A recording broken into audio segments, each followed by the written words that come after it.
So this is like the best practice arena for meditation there is. This is the loudest freaking church I've ever, during the prayer time that I've ever seen, I think. All kind of things are going on. It's okay though. This is what we do. We use it. We use it as a tool so that we can learn how to be quiet in the midst of turmoil. So, let me start a new one here.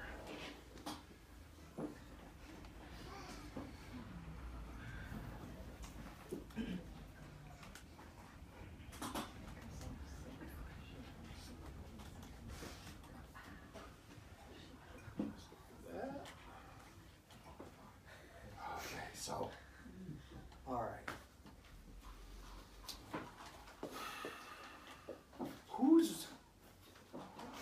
Who's been thinking that they've been sick the last few days? All of us? It's just an illusion. Oh! Yeah. Good question. Yes. So, Something else.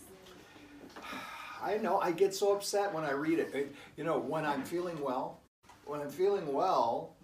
and I think about these ideas about sickness just being like this mental deal, I'm absolutely sure that that's true.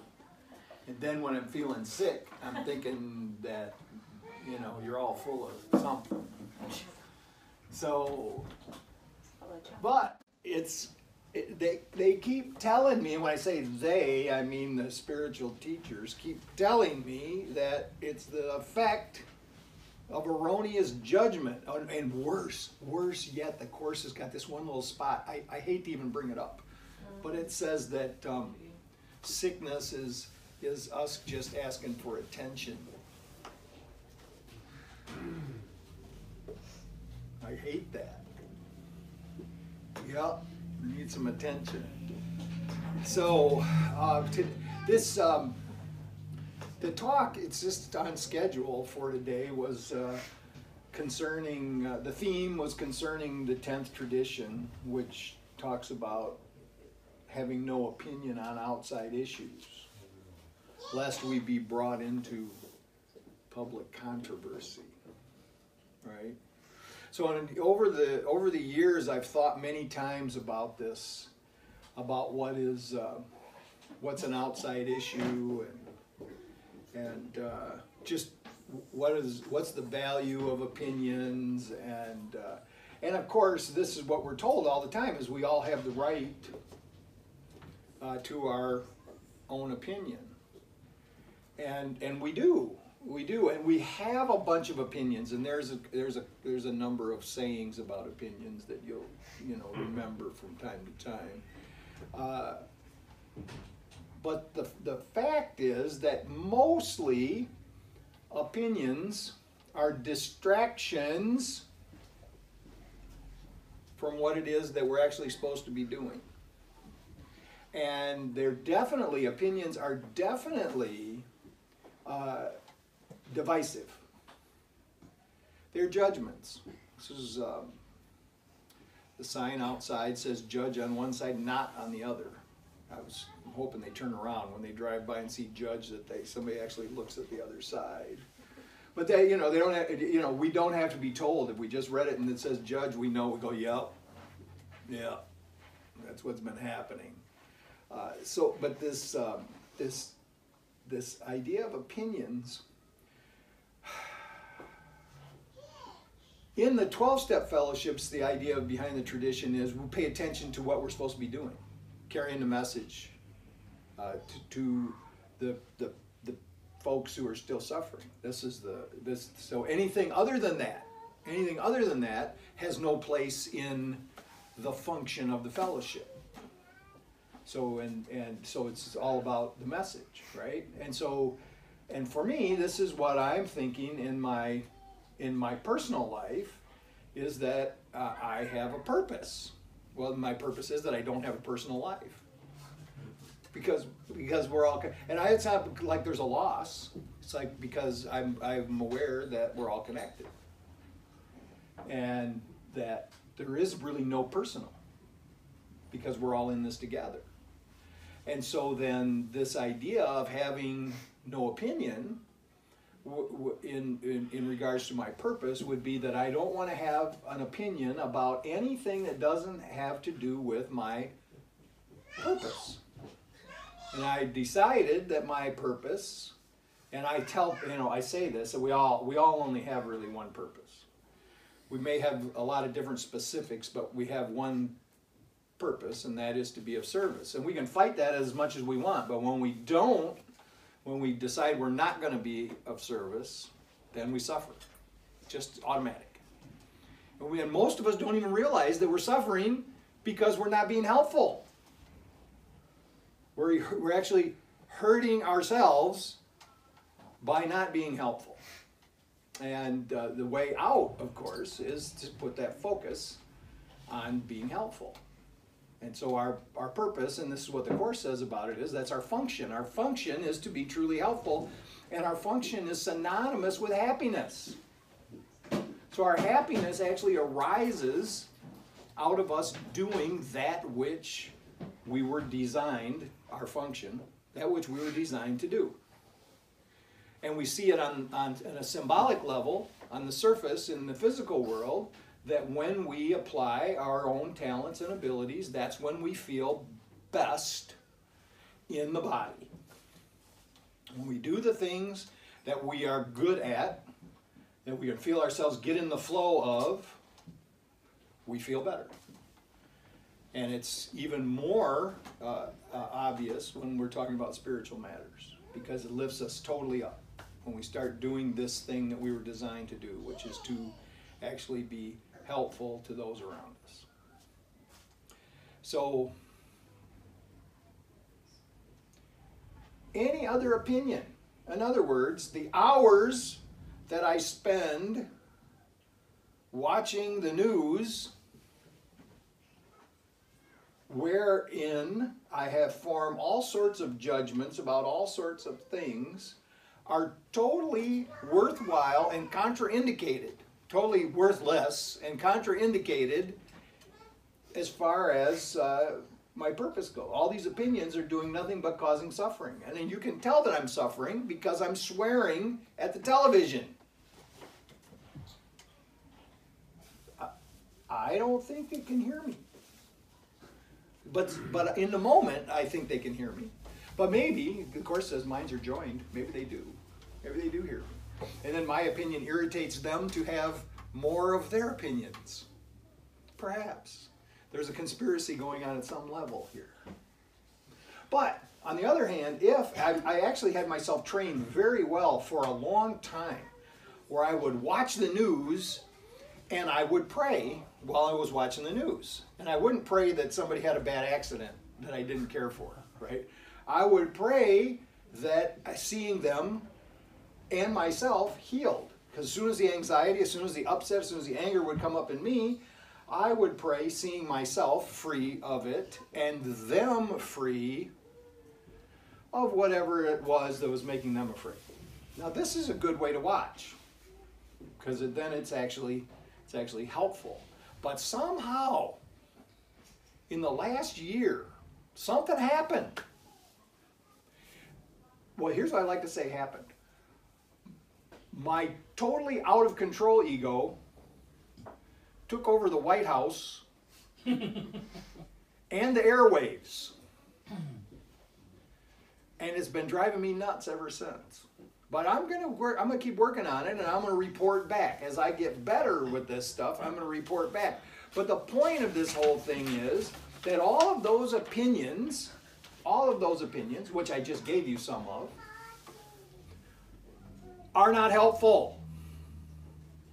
How do they help me give love and service to those around me?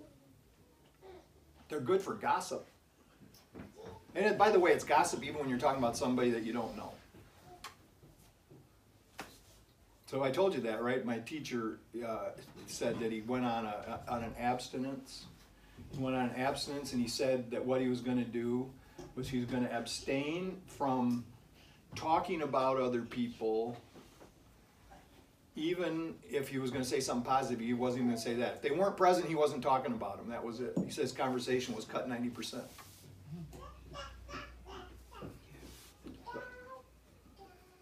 So somebody said, you know, and everybody's heard this, so we've got 2 ears, 1 mouth, we should listen twice as much as we talk, right?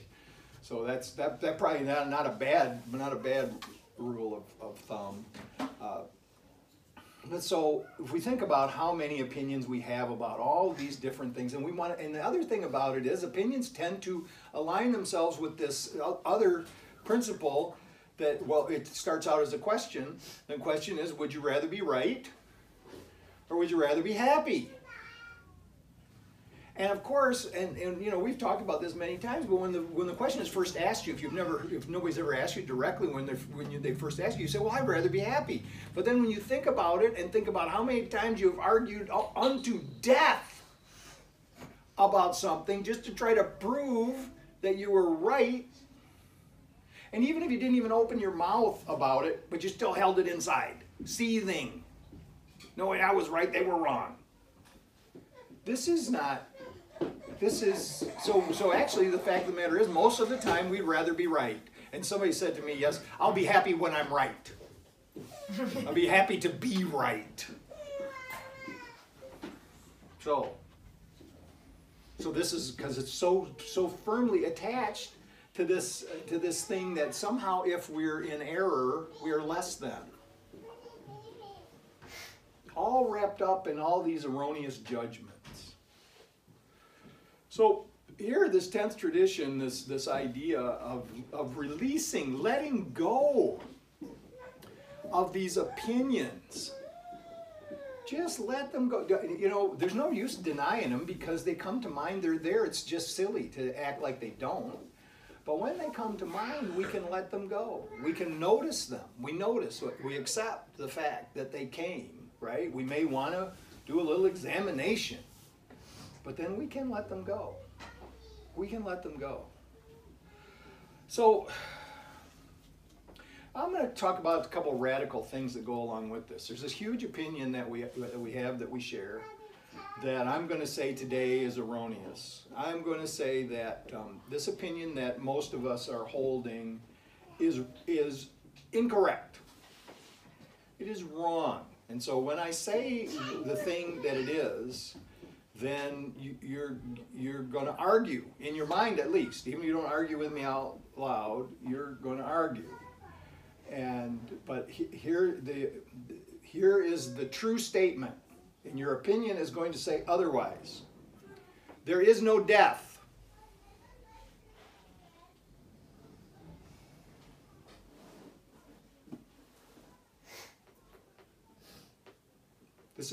Death is the cornerstone of this reality that we are trying to live in right now. What I'm saying to you is the whole thing is a bad dream. It's just a bad dream. We want to, we would say we want to awaken from this dream, but our actions show otherwise. We worship it. We worship it. Let me say, the affirmation, I wrote this stuff last week, but here is the affirmation for the 3rd day, it's on the 11th. The affirmation is, I am immortal. Death is an outside issue. How about that? Death is an outside issue. To spirit, death is an outside issue. We as spirit are immortal. The body is not. Remarkably, though, we find that we can heal the body through forgiveness. When we remember that immortality is our inheritance, we radiate love, which has great effect on all bodies. By overlooking the symptoms of age and entropy, we can actually ameliorate them. Our body's rush to death and destruction can be slowed for a time, but we must also remember that it must be laid aside at some time. So, we've said this before, everybody dies. So it's a good thing we're not a body. It's a good thing.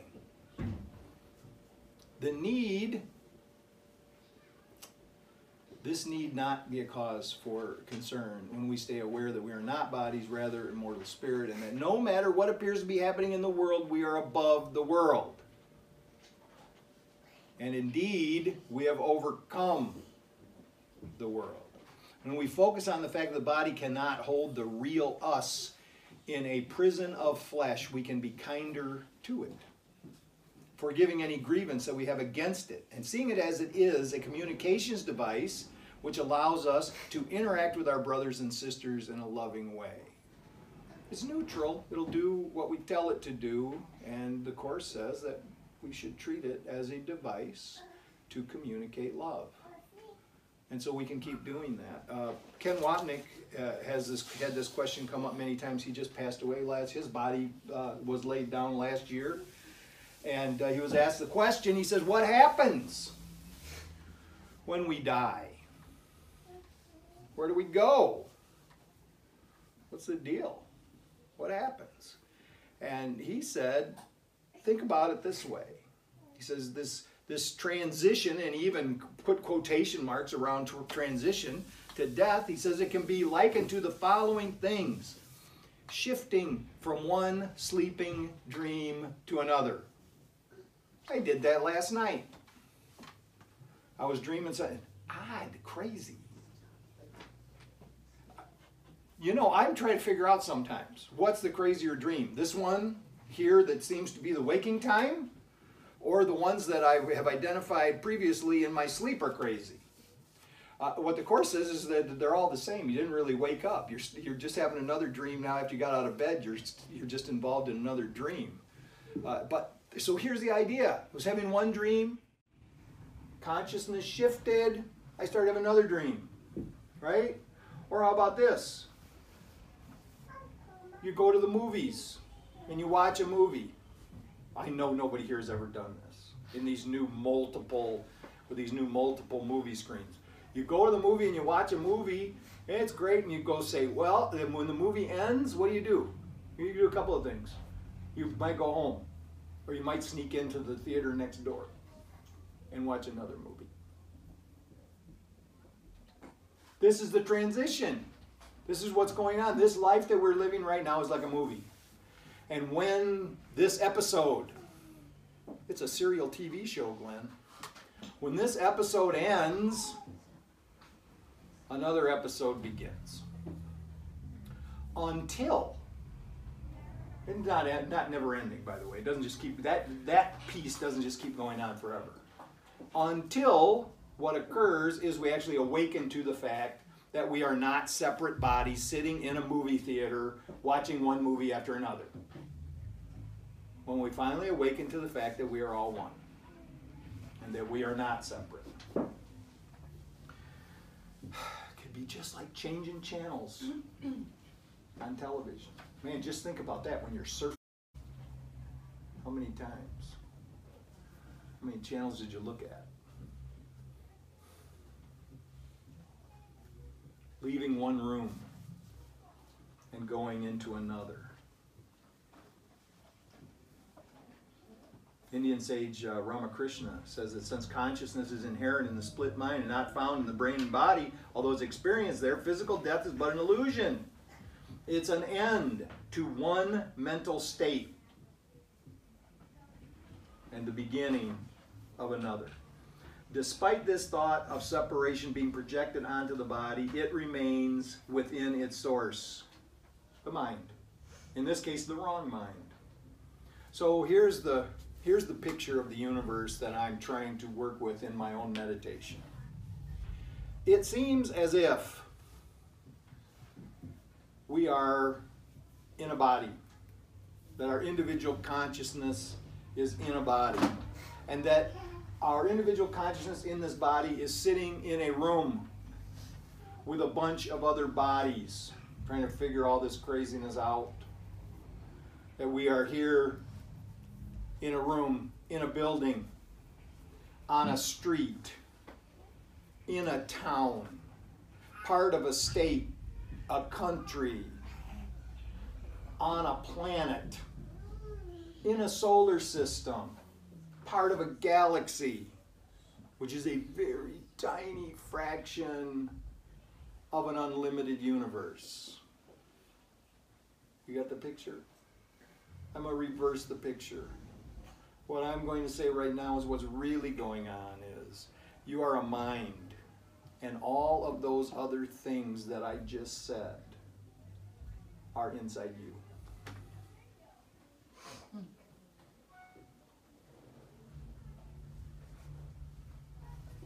That's what's really going on. But we're in a body right now. But our job is to use that body as a communications device with other bodies to be helpful. So listen, I say this today, and we are most of you know, some of you don't, but we are actually in the beginning of a mourning stage. We're in a body and we are mourning for someone who seems to not be present. And most of the time, in those situations, it is not appropriate to tell people that death is not real because it's kind of hard to swallow in that moment. But I'm telling you because I think you can take it. It's not real. It is a movie we are watching. It is a dream that we are having. And every single person that each and every one of us have lost throughout the years is with you right now. Is with us right now. Because life cannot be separated from life. It is just that we are having a dream that tells us otherwise. And we are on this path. We are on a spiritual path, moving from one perspective to another. We are moving from the perspective of being alone and separate in bodies that are under threat in a dangerous world. Moving down this path of spiritual awakening to the point where we wake up and realize it was never so. That we have always been one. That we have always been one with each other. That we have always been one with God. And so it shall ever be.